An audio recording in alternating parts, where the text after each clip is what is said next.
પરંતુ જ્યારે આ આધુનિક યુગ આવ્યો, ટેકનોલોજીનો યુગ આવ્યો, એમાં શંકરભાઈ ચેરમેન બન્યા. જ્યારે શંકરભાઈએ આખી ટેકનોલોજીનો ઉપયોગ કર્યો, આખી ટેકનોલોજી ડેરીમાં લગાડી, આજે સાહેબ 1 કરોડ લીટર દૂધ આવે છે.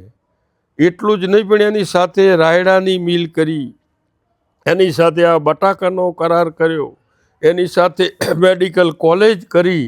આ બધા યુગને, આ સમયને સાથે લઈને શંકરભાઈ ચૌધરીએ પણ કર્યું ને આજે આપણા જિલ્લાની અંદર ઉદ્યોગ હોય તો એક જ છે.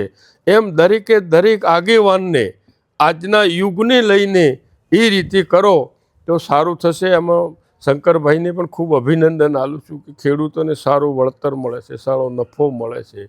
એ એમની સૂઝથી એમણે આ સમયને ઓળખી લીધો, સમયની ટેકનોલોજીને અપનાવી લીધી. મતલબ કે તમે જે રીતના શંકરભાઈની વાત કરી તો ત્યાં હું પણ કહી શકું કે શંકરભાઈએ ટેકનોલોજી અને જે આ યુગ છે સોશિયલ મીડિયાનો, આધુનિક યુગને પારખી ગયા અને આ આધુનિક યુગમાં ગ્રાઉન્ડ ઉપર શું જરૂરી છે, લોકોને શું જોઈએ છે, સમાજને શું જોઈએ છે, એ આપવાની સંપૂર્ણપણે કોશિશ કરી અને એમાં સફળ થયા.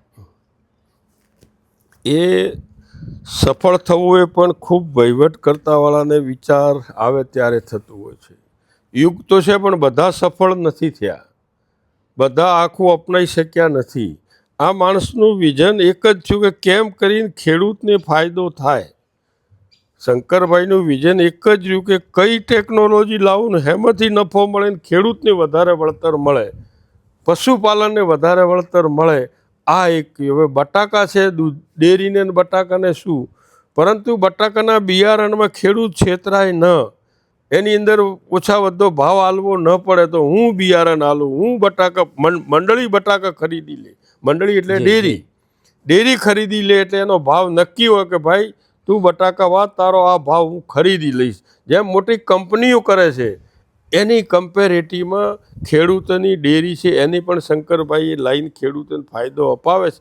કોઈ પણ માણસ હોય એનું સારું હોય એ હંમેશા સારું કહેવું જોઈએ, સારી વાત લોકો વચ્ચે મૂકવી જોઈએ કે એમણે સારું કર્યું છે, કરે છે, તો એને પણ અભિનંદન છે.